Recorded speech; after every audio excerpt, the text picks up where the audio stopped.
자, 오늘은 성경적인 교회, 우리가 오늘 7번째 시간 에베소서를 살펴보고 있는데요. 오늘 2장 같이 읽으셨습니다. 2장 1절부터 10절까지를 함께 보셨는데, 이 2장 1절부터 10절까지 내용은 알고 보면 복음의 핵심이라고 말할 수 있는 부분입니다. 복음의 핵심. 특별히 여러분들이 오늘 8절과 9절 저와 함께 다시 한번 같이 읽도록 하겠습니다. 8절과 9절을 여러분 꼭 눈여겨보시는 마음으로서 같이 읽겠습니다. 너희는 그 은혜에 의하여 믿음으로 말미암아 구원을 받았으니 이것은 너희에게서 난 것이 아니요 하나님의 선물이라. 행위에서 난 것이 아니니 이는 누구든지 자랑하지 못하게 함이라.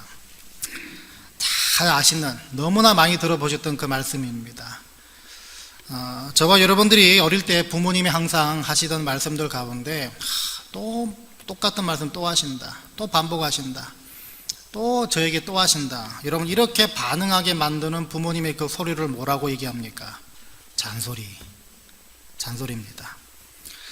자, 근데 여러분, 아이를 낳고 여러분들이 직접 부모가 되다 보니까요, 예전에 그렇게 생각했던 게, 예전에 그 잔소리로 여겼던 그 얘기들 여러분들이 여러분 자녀들에게 그대로 하고 있는 걸 문득문득 발견하게 됩니다. 그죠?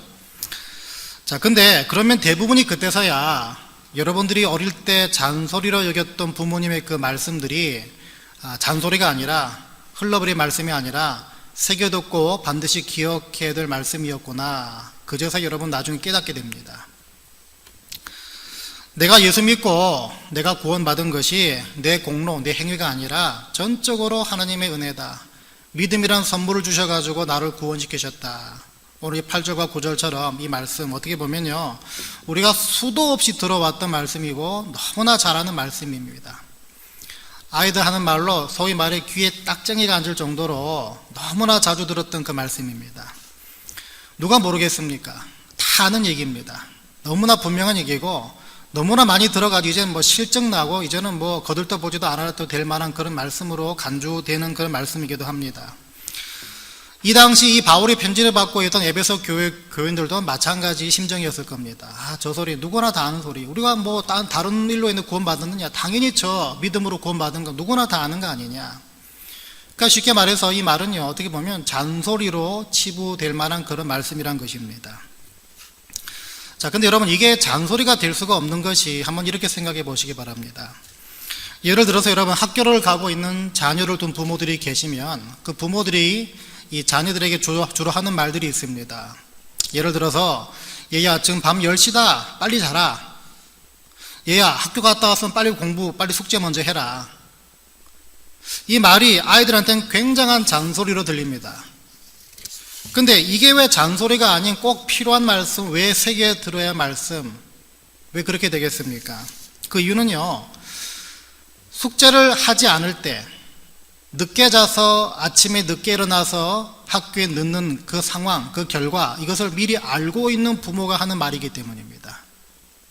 그러니까 앞의 일로 인해서 일어날 뒤의 일들을 이미 알고 있고 이미 경험해 봤던 그 부모가 하는 말이기 때문에 잔소리가 절대로 될 수가 없다는 것이죠. 여러분, 일찍 안 자고 숙제 안 하면 무슨 일이 일어날 줄 아는 부모님, 물론 일찍 안 자도 지각 안 하고 숙제 안 해도 좋은 성적 받고 선생님한테 칭찬받는 아무 문제 없겠지만요, 그렇지 않을 때 그 결과를 분명히 알고 있기 때문에 이건 잔소리가 될 수가 없습니다. 우리의 공로가 아니라 하나님의 전적인 은혜, 믿음이란 선물을 주셔가지고 구원시켜 주신 하나님의 일방적이고도 전적이고도 주권적인 섭리 가운데 우리가 구원받았다.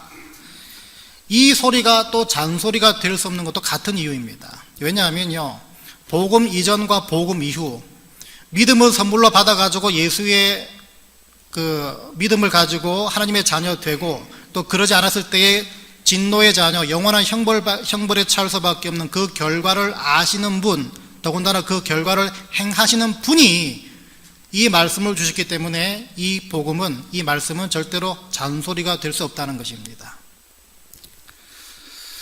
특별히 그런 의미에서요, 오늘 저와 여러분들이 주목할 부분이 두 가지로 나누어집니다. 바로 1, 2, 3절과 4절부터 10절까지 내용입니다. 이 1, 2, 3절은요, 소위 말해서 예수 믿지 않고 있을 때의 저와 여러분의 상태가 얼마나 심각했는지를 고발하고 있는 내용입니다. 이 가운데 특별히 충격적인 말은요, 본질상 진노의 자녀였다라는 표현입니다. 본질상 진노의 자녀였다. 이 본질상 진노의 자녀였다는 말은요, 얼마나 이 참 무섭고 심각한 말인가 하면요, 이렇게 생각하시면 됩니다. 나는 그래도 하나님의 구원의 테두리 안에 들어와 있겠지 해가지고 한꺼풀 벗겨보니까 아니다. 여전히 진노의 자녀란 그 아이덴티티가 적혀 있고요. 아니다. 그래도 한 번 더 벗기면은 하나님의 자녀라는 그 알맹이가 나오겠지. 또 벗겨봤더니 또 본질상 진노의 자녀, 이 아이덴티티가 또 나옵니다.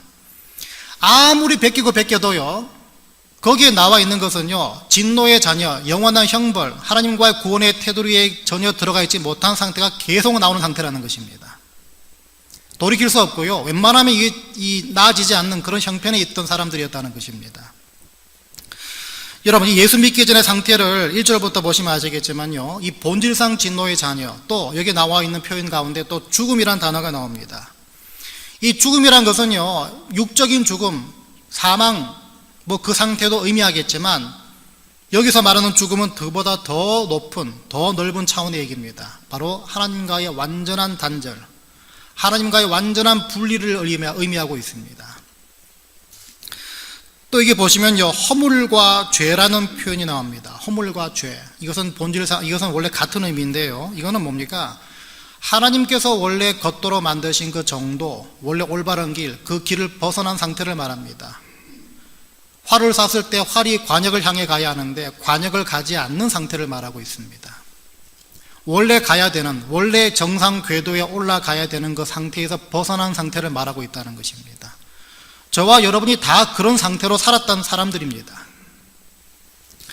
그런 상태였기 때문에 어떤 결과들이 따라오는가? 여러분, 2절과 3절을 보니까요, 세상 풍속을 쫓고 공중 권세 잡은 자, 여기서는 불순종의 아들 가운데서 역사하는 영이다 설명하고 있는데요, 바로 이런 영을 따라가는 상태였다, 그렇게 고발한다는 것입니다. 아니, 목사님, 어떻게 제가 죄인입니까? 제가 뭐 그렇게 죽을 죄를 지었습니까? 그냥 남들 그냥 피해 안 주고 그냥 선하게 살려고 노력했는데 어떻게 제가 죄인입니까? 이렇게 물어보는 분들이 종종 계십니다. 저 역시 어릴 때부터 그런 질문이 생겼습니다. 내가 진짜 왜 죄인인가? 성경은 하나님의 영광 이루지 못했다, 모든 사람이 죄를 범했기 때문에 그렇게 고발하고 있는데 어떻게 내가 죄인인가라는 그런 의문을 품고 있을 때, 제가 주일학교 5학년 때 저희 분만공부 선생님께서 왜 네가 죄인인지를 정확하게 보여주신 예화가 있습니다. 그분 하시는 말씀이 이런 말씀이었습니다. 여러분, 만일에 여러분 가정에 아주 특별한 카메라가 있습니다. 아주 특별한 사진기가 있습니다. 이 사진기는요, 여러분들이 행하는 것뿐만 아니라 여러분들이 아무도 보지 않았을 때 했던 행동들, 심지어 여러분들이 하고 있는 생각들을 다 찍을 수 있는 그런 사진기입니다.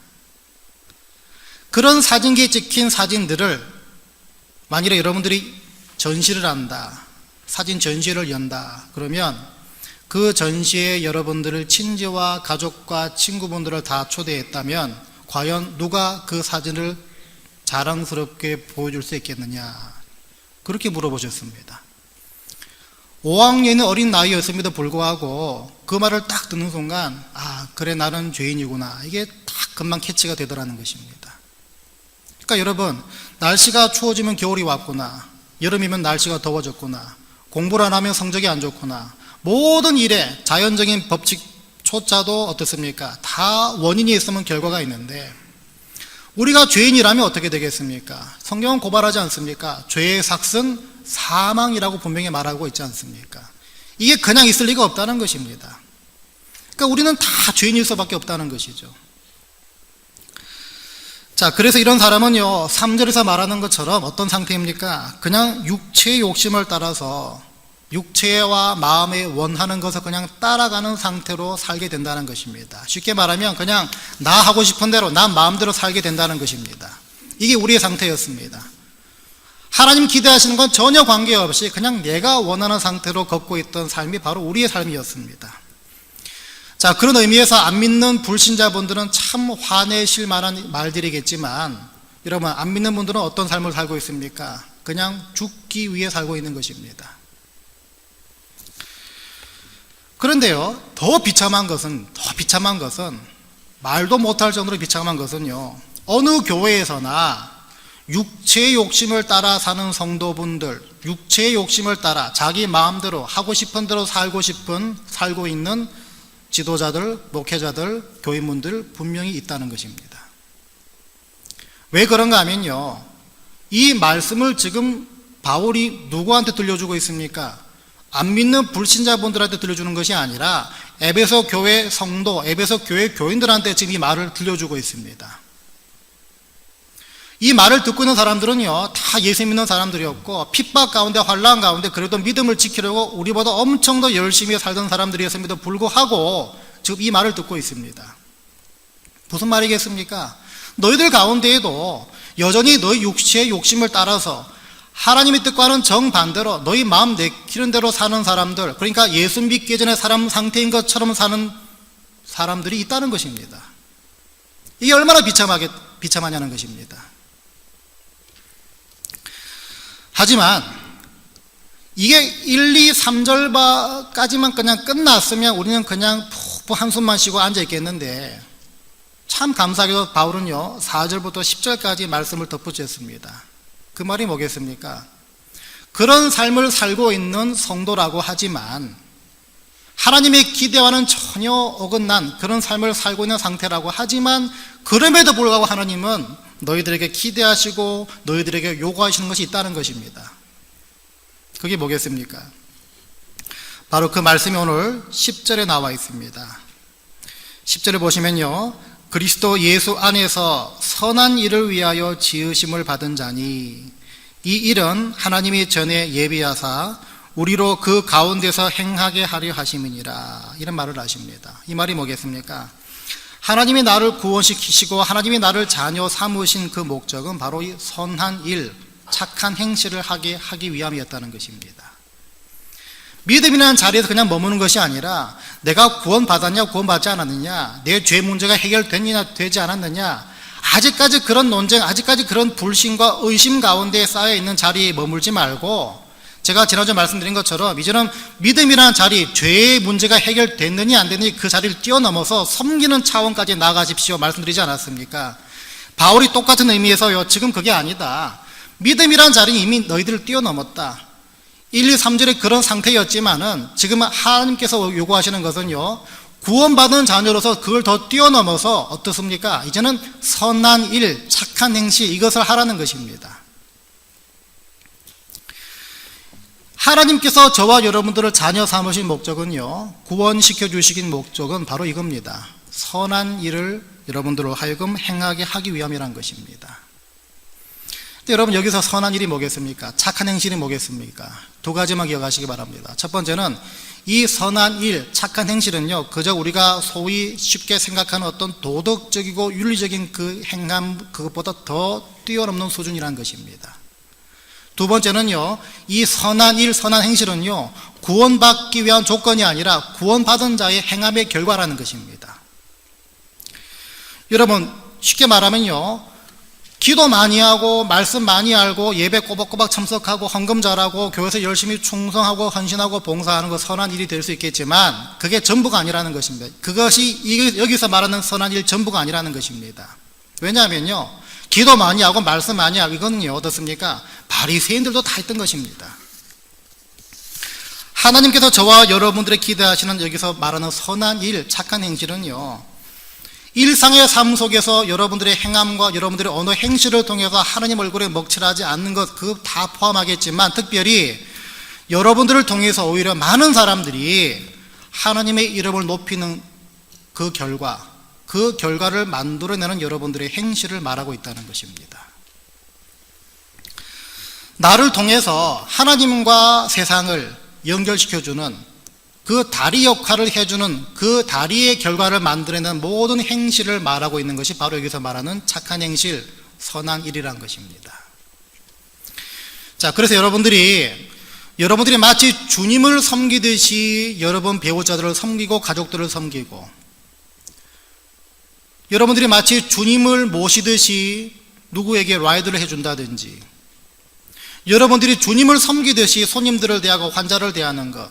그래서 그분들로 하여금 저분이 믿는 예수가 누군지, 저분의 삶을 주관하고 있는 하나님이 누구신지를 자꾸 궁금하게 만들어드리고 자꾸 주님 앞에 나아가게끔 만들어드리고 싶은 그 마음을 갖게끔 만드는 그 모든 결과가 동반되어지는 그 행함, 그 행실, 그 착한 일들이 바로 여기서 말하고 있는 선한 일들이라는 것입니다.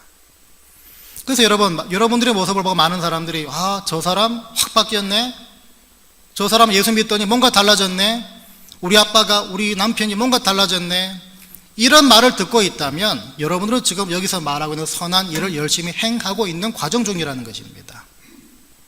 근데 그렇지 않고 예수 믿은 지 10년 됐고 20년 됐는데 아직까지 저 모양이다, 이런 말을 듣고 있다면요, 최소한 여기서 말하고 있는 선한 일을 여러분들은 행하지 않고 있다는 증거입니다.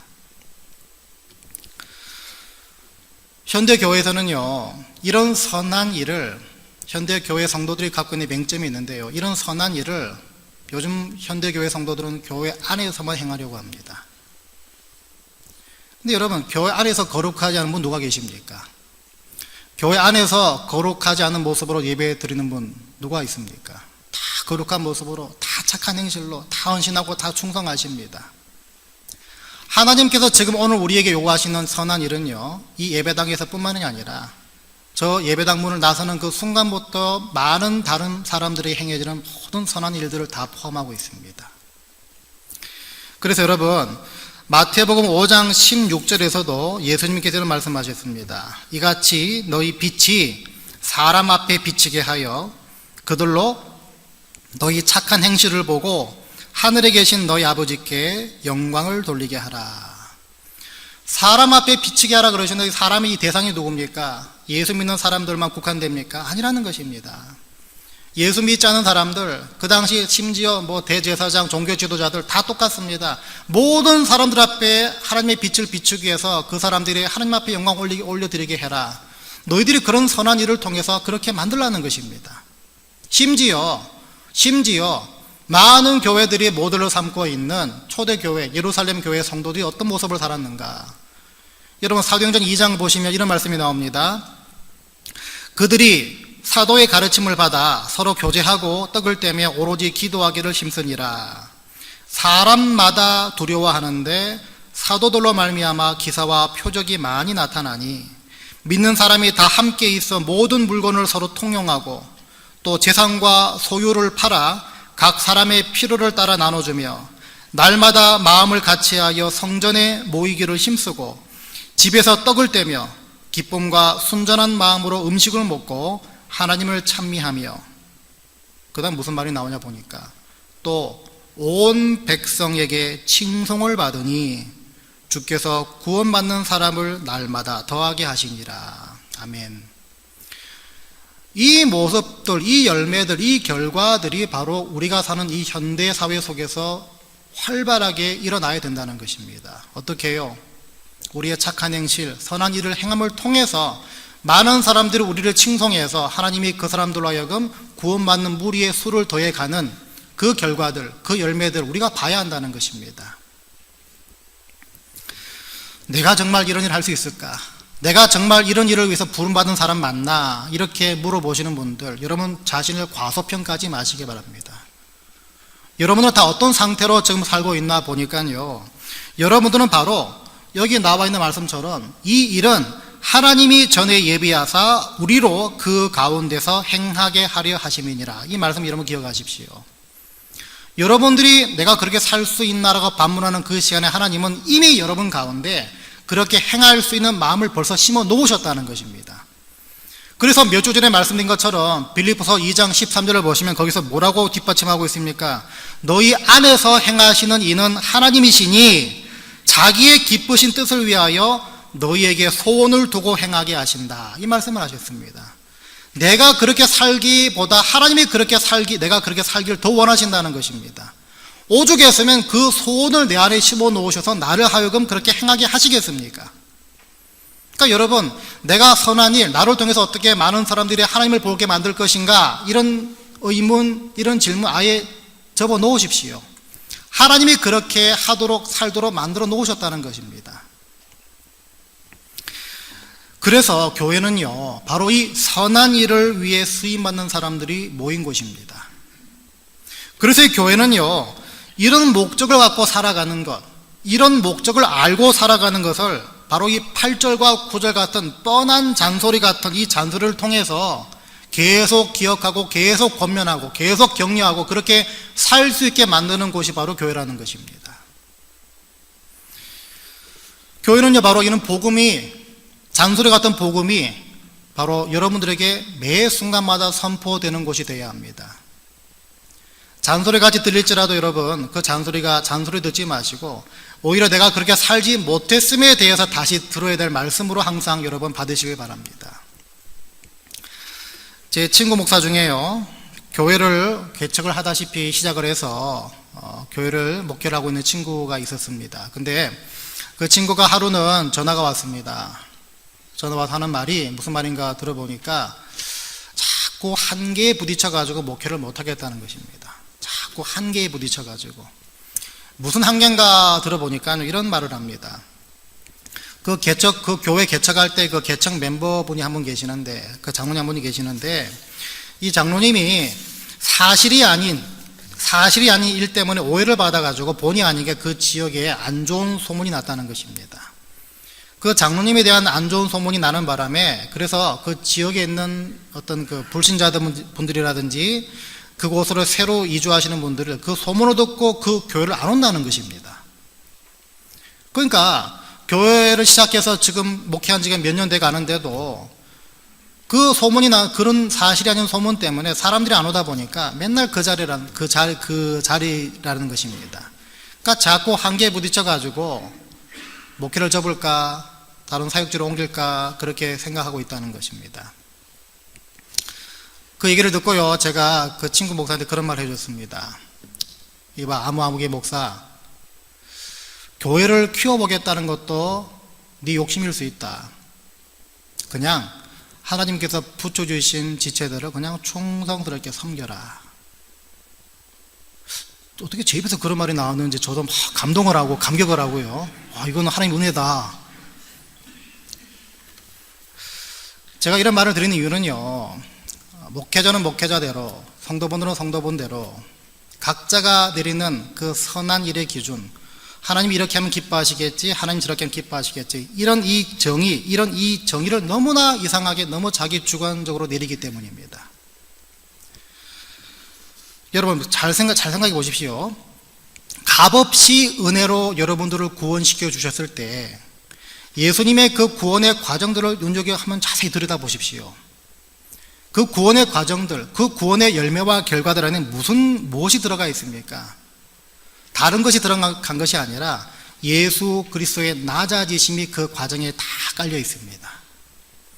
그러니까 이거는요, 죽기까지 복종하신, 죽기까지 낮아지신 예수님의 그 겸손과 그 낮아지심이 구원의 시작과 끝에 다 깔려 있는 것, 여러분 잘 아실 겁니다. 그렇다면 그런 분이 여러분들에게 선한 일을 요구하신다면 과연 그 선한 일이 여러분들의 이름을 내고 여러분들이 남들보다 잘 살고 교회를 키우고 사람들이 1000명 2000명 모이는 바로 그것이 하나님이 요구하시는 선한 일이겠습니까? 아니죠. 100번을 양보해도 그건 아니라는 것입니다.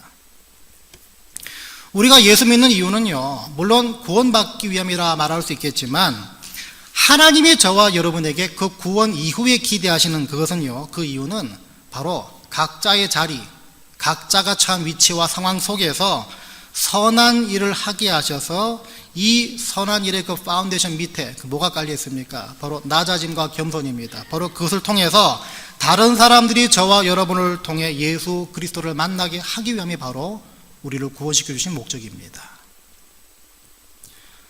물론 어떤 사람들은요, 목사님 그래도 교회를 키워야 200명 300명이 돼야 사람들이 하나님을 볼 것 아니겠습니까? 만날 것 아니겠습니까? 이렇게 묻는 분들이 계실 수 있습니다. 물론 아주 틀린 말은 아니지만 여러분들이 사회적으로 역사적으로 보시면 아시겠지만 교회 덩치를 키운다고 해서 많은 사람들이 예수를 보고 하나님 만나는 것이 절대 아닙니다. 그렇지 않습니까? 여러분들은 현장에서 강해야 합니다. 이 외관적인 교회의 모습이 커진다고 여러분들이 신앙이 좋은 것이 아닙니다. 속지 마시기 바랍니다. 어떤 분들은요, 교회 큰 것이 내 믿음도 큰 걸로 착각합니다. 그렇지 않습니다. 요즘은 저와 같은 여러분 같은 현대교회 성도들은요, 참 약삭빠르고 교묘해서요, 그 큰 덩치 뒤에 숨기를 좋아하지, 그 큰 믿음, 그 큰 덩치 내 믿음이다라고 생각하고 착각하는 분들이 더 많습니다. 솔직히 그렇지 않습니까? 목회자도 그렇습니다. 뭔가 큰 목회를 하면요, 내가 큰 능력이 있다 착각합니다. 그렇지 않습니다. 주님 보시기에는요, 한 영혼이라도 한두 명 모인 교회 성도라고 할지라도 그 안에서 선한 일을 행하는 분들이 계시다면 오히려 그 교회를 주님께서 더 눈여겨보십니다. 거창한 게 절대 아니라는 것입니다. 그냥 여러분의 현장의 그 위치 속에서 그냥 썩어지는 미랄이 다 되시라는 것입니다. 낮아짐과 겸손함을 통해서 여러분들의 선한 일과 행함을 통해서 많은 사람들이 오히려 예수 믿는 것이 더 용이한, 그 통로가 더 넓어지는 것이 더 확률적으로 높습니다. 주님 성품 닮아가서, 주님의 성품을 닮아가서 신실해지시고 또 한결같아지셔서 목사는 성도에게, 성도는 목사에게, 또 성도와 성도분들에게, 또 성도는 또 다른 불신자들에게 어떻습니까? 심지어 직장 상사나 손님들에게, 아니면 가족들에게 각자가 서 있는 그 자리에서 바로 하나님의 얼굴이 되시고 예수 그리스도 하늘의 천국의 대사들이 다 되시길 바랍니다. 여러분들의 행함과 여러분들의 그 얼굴이 바로 하나님을 대표하기 때문입니다. 그 마인드만 갖고 계시다면요, 하나님이 여러분 어디를 가든 간에 빛의 자녀로, 증거하는 자녀로 열심히 쓰실 줄 믿습니다. 구약에서 여러분 보시면 미가서 6장 8절 말하고 있습니다. 사람아, 주께서 선한 것이 무엇임을 내게 보이셨나니 여호와께서 내게 구하시는 것은 오직 정의를 행하며 인자를 사랑하며 겸손하게 내 하나님과 함께 행하는 것이 아니냐. 여기 어디서 교회를 키워봐라, 이름을 내라, 출세해라, 돈 많이 벌어라, 건강해져라, 복받아라, 은혜 많이 받아라, 이런 말이 있습니까? 아닙니다. 오직 정의를 행하며 인자를 사랑하며 겸손하게 내 하나님과 함께 행하는 것이 하나님께서 원하시는 제사라는 것입니다. 여러분 가정이 이런 가정 되시고 우리 교회가 바로 이런 가정들이 모인 교회가 되기를 바랍니다. 여러분들이 있는 그냥 그 자리에서